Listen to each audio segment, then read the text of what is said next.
प्रिय विद्यार्थियों, मैं डॉक्टर श्रीमती कैलाश पुरोहित बीए प्रथम वर्ष हिंदी साहित्य की कक्षा में आप सभी का स्वागत करती हूँ।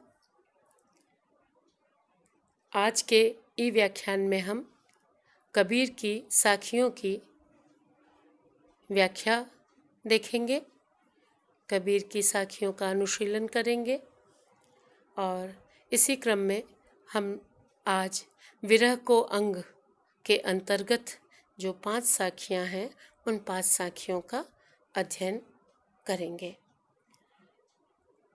इस अंग में कबीर ने जीवात्मा के ईश्वर प्रेम और परमात्मा से जीवात्मा के मिलन की तीव्र आकांक्षा का वर्णन किया है और विरह से जनित व्यथा का भी चित्रण किया है। कबीर में प्रेम सामान्यतया दाम्पत्य भाव के विरह का ही चित्रण अधिक मिलता है। कहीं कहीं उन्होंने पूत पियारो पिता को गौहनी लागा धाई, लोभ मिठाई हाथ दे आपन गया भुलाई जैसी साखियों में वात्सल्य भाव के वियोग को भी वर्णित किया है, लेकिन सामान्यतः स्वयं को जीवात्मा को नारी रूप मानकर परमात्मा को प्रिय रूप मानकर इस प्रकार रहस्यवादी प्रतीकों के माध्यम से कबीर ने विरह को व्यक्त किया है, परमात्मा से वियोग को व्यक्त किया है।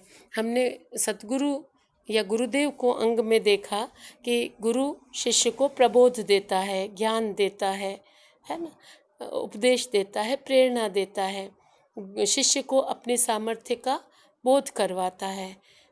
फिर शिष्य ज्ञान को प्राप्त करके उस ज्ञान का चिंतन मनन करता है, उस ज्ञान की अग्नि को सुलगा लेता है। पद्मावत में जैसे लिखते हैं कि गुरु विरह चिनगी जो मेला, जो सुलगाई ले सो चेला। गुरु तो केवल एक चिंगारी दिखाता है, उस चिंगारी से प्रदीप्त करके उस चिंगारी से ज्ञान के आलोक को जगा लेना शिष्य को स्वयं करना पड़ता है। और जब ज्ञान का आलोक जाग जाता है, चिंतन मनन प्रारंभ हो जाता है, तो जीवात्मा को यह एहसास होता है, यह अनुभूति होती है कि वह है तो उसी परमात्मा का अंश, लेकिन माया के कारण, सांसारिकता के कारण, तृष्णा के कारण, ऐषणाओं के कारण, मोह मद लोभ मत्सर के कारण, अहंकार के कारण, अनेक अवगुणों के कारण वह अपने मूल स्वरूप से भिन्न हो गया है। और चूंकि वह मूल स्वरूप से भिन्न हो गया है, इसलिए दुखों से परिपूर्ण है, इसलिए दुख उसे व्याप्त हो रहे हैं। इसलिए जब उसे यह ज्ञात हो जाता है तो वो माया के आवरण को हटा देता है, मन को शांत करता है, आचरण को शुद्ध करता है, अवगुणों को दूर करता है और शनै शनै अपने मन रूपी दर्पण पर जमी हुई धूलि को हटाकर, सांसारिकता की धूल को हटाकर अपने निर्मल स्वरूप का दर्शन करता है और तब वह परमात्मा के सम हो जाता है। अपने भीतर घट में ही जो परमात्मा व्याप्त है उसका वह दर्शन करता है और तभी वह अपने साधना के लक्ष्य को प्राप्त कर पाता है। तो जब वो जीवात्मा ये महसूस करता है कि परमात्मा भिन्न है और वह भिन्न है, वह अलग है, परमात्मा से वियुक्त है, तो परमात्मा को पाने के लिए उसकी छटपटाहट, जीवात्मा की छटपटाहट, व्यग्रता या बेचैनी बढ़ती जाती है। उसे कबीर ने विरह को अंग में वर्णित किया है। कुछ साखियाँ हैं यहाँ कि चकवी बिछटी रैन की, आई मिली प्रभाती, जे जन बिछटे राम सू ते दिन मिले न राती। क्या अर्थ है इसका कि चक्रवाक पक्षिणी चक्रवाक पक्षी से रात्रि में वियुक्त हो जाती है, लेकिन प्रातःकाल आकर वह चक्रवाक पक्षी से मिल लेती है या चक्रवाक पक्षी के साथ होती है। लेकिन जो जीव परमात्म तत्व से बिछुड़ गए हैं, परमात्म तत्व से विलग हो गए हैं, परमात्म तत्व से दूर हो गए हैं, उनका मिलन न रात में होता है न दिन में। जे जन बिछुटे राम सु ते दिन मिले न राती। जब तक जीवात्मा परमात्मा को अनुभव नहीं कर लेता तब तक उसका यह विरह दूर नहीं होता।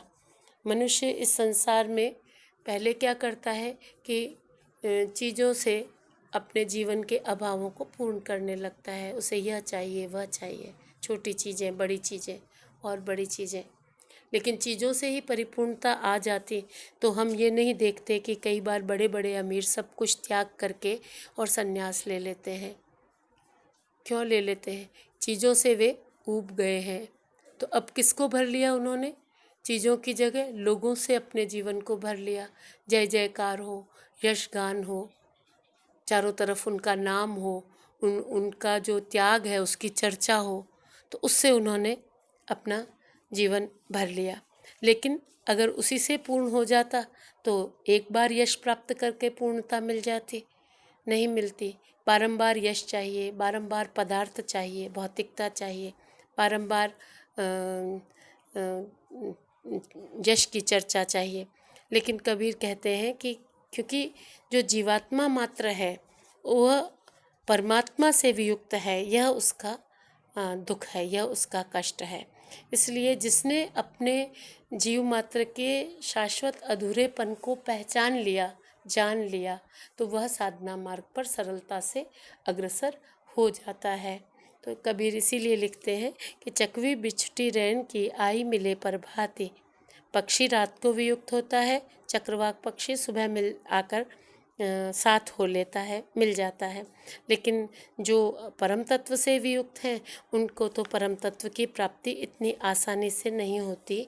वह तो उन्हें रात दिन बहुत सरलता से नहीं मिलता, उस तक पहुंचना बहुत मुश्किल है, दुष्कर है। अगली साखी देखिए। आई न सको तुझ पे, सकूँ न तुझ बुलाई, जीरा यो ही लेहुगे, विरह तपाई तपाई। क्या कहते हैं कि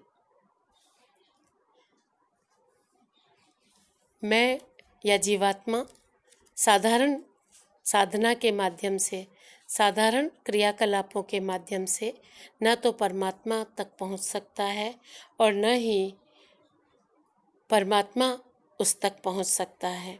तब क्या कहते हैं वे कि जेरा यों ही लेओगे विरह तपाई तपाई, कि हे परमात्मा, न तो जीवात्मा आप तक पहुंच सकती है और न आपको ही अपने तक बुला सकती है। ऐसा प्रतीत होता है कि वह परमात्मा विरह में तपा तपा कर मेरे प्राण ले लेंगे। तो यहाँ रहस्यवादी अभिव्यक्ति है, जेरा यूं ही लेओगे विरह तपाई तपाई। तो जो व्यग्रता और व्यथा और दुख या पीड़ा या कष्ट जो परमात्मा की प्राप्ति के मार्ग में, साधना के मार्ग में कबीर को मिल रहा है, उसका वर्णन कबीर यहाँ कर रहे हैं। अगली साखी भी देख लेते हैं। चोट सताणी विरह की, सबतन जर्जर होई, मारण हारा जानी है, के जिही लाई लागी सोई। क्या कहते हैं कि जो ये गुरु ने कोई ऐसा शब्द कहा जिससे मार्मिक चोट पहुंची शिष्य को, और वो ऐसी चोट रही विरह की कि सारा जो मन है वह कष्ट में डूब गया है। विरह की जो पीड़ा है ये अत्यंत कष्टदायिनी है और इससे सारा शरीर जर्जर हो गया है। इस चोट की गहराई को, ठीक है, मारण हारा जानी है, इस चोट की गहराई को, इस व्यथा की गहनता को या तो व्यथा देने वाला ही समझता है या वही समझता है जिसको चोट लगी है। मीरा क्या कहती हैं? मीरा कितनी आकुल पुकार है कृष्ण के प्रति। कहती हैं कि घायल की गति घायल जाने, के जिही घायल होई। या तो जिसने घायल किया है वह जानता है या जो घायल हुआ है वह जानता है। तीसरा कोई इस व्यथा या पीड़ा के गहराई को, गहनता को नहीं समझ पाता है। ठीक है, क्योंकि दोबारा देखिए, मारण हारा जानी है कै जी लाई सोई। केवल इस वियोग अवस्था को प्रदान करने वाला परमात्मा ही इस व्यथा को समझे, या जो जीवात्मा विरह को महसूस कर रहा है वही इस व्यथा को समझ पाता है। और ये जो विरह है, परमात्मा का जो वियोग है ना, उसमें कबीर कहते हैं कि जो अत्यधिक व्यथा से का वह अनुभव कर रहे हैं। मीरा क्या लिखती हैं? कागा सब तन खाइयो, चुन चुन खाइयो मांस। कागा सब तन खाइयो, चुन चुन खाइयो मांस। दो नैना मत खाइयो, पिया दरस की आस। कहती हैं कि जब मृत्यु का समय नज़दीक आए, आद्यंत मृत्यु तक वे प्रतीक्षा करती हैं अपने आराध्य देव कृष्ण की दर्शनों की। इसलिए कहती हैं कि हे कव्वे, यदि मैं मर भी जाऊं तो मेरी सारी देह को चाहे खा लेना, लेकिन मेरे ये दो नेत्र जो खुले हैं दर्शनों की प्रतीक्षा में, इनको खुले ही रहने देना, इनको मत खाना, है ना। क्योंकि इन नेत्रों को तो कृष्ण के दर्शन की अभिलाषा है। तो जैसे मीरा में प्रेम की, प्रीति की पुकार मिलती है, अदम्य पुकार मिलती है, वैसी ही कबीर के यहाँ भी हमें प्राप्त होती है। इसलिए हम अगर ये कहते हैं कि कबीर केवल ज्ञानाश्रयी शाखा के कवि हैं या केवल ज्ञान मार्ग को स्वीकार करते हैं, तो यह कबीर का अधूरा परिचय है। कबीर ज्ञान के साथ साथ प्रेम की बात भी करते हैं, विरह की बात भी करते हैं। और हम अगली साखी देख लें अब। विरह भुवंगम तन बसे, मंत्र न लागे कोई। राम विभोगी ना जिए, जिए तो बौरा हुई। कहते हैं कि विरह रूपी सर्प हृदय में निवास करता है। जो साधक है उसके हृदय में परमात्मा का विरह रूपी सर्प निवास करता है और वह निरंतर डसता रहता है। भुवंगम, भुजंगम, है ना। तन बसे निवास करता है, देह में निवास करता है, हृदय में निवास करता है। मंत्र न लागे कोई, लेकिन इस विरह रूपी सर्प पर किसी भी प्रकार का मंत्र इत्यादि का उपचार नहीं चलता है। इस विरह रूपी सर्प को किसी भी तरह वशीकृत नहीं किया जा पा रहा है। राम से वियुक्त जो जीवात्मा है, या तो वो जीता ही नहीं है, यानी या तो उसकी पीड़ा इतनी तीव्र होती है कि वह जी नहीं पाता है, और अगर कोई जीवित भी रहता है तो वह, कबीर कहते हैं कि जीवे तो बौरा होए। तो विरह के कारण वह पागल जैसा हो जाता है, वह बौरा जाता है।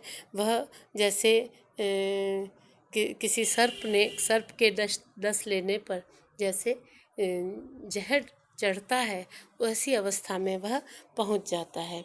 यानी सांसारिक विषयों के ग्रहण की दृष्टि से पागल सा हो जाता है। वैसे जो जीवात्मा है वह अपने मार्ग पर, साधना के मार्ग पर चल रहा है, लेकिन उसके जो क्रियाकलाप होते हैं वे सामान्य लोगों को, वे जब वो समाधि की अवस्था में जाता है, या वह अपने भजन में लीन है, या वह मानवता के कार्यों में लीन है, या उसमें वह अपने सुख दुख की परवाह नहीं करता है, तो सामान्य लोग तो उसे बौराया हुआ समझते हैं, पागल सा समझते हैं।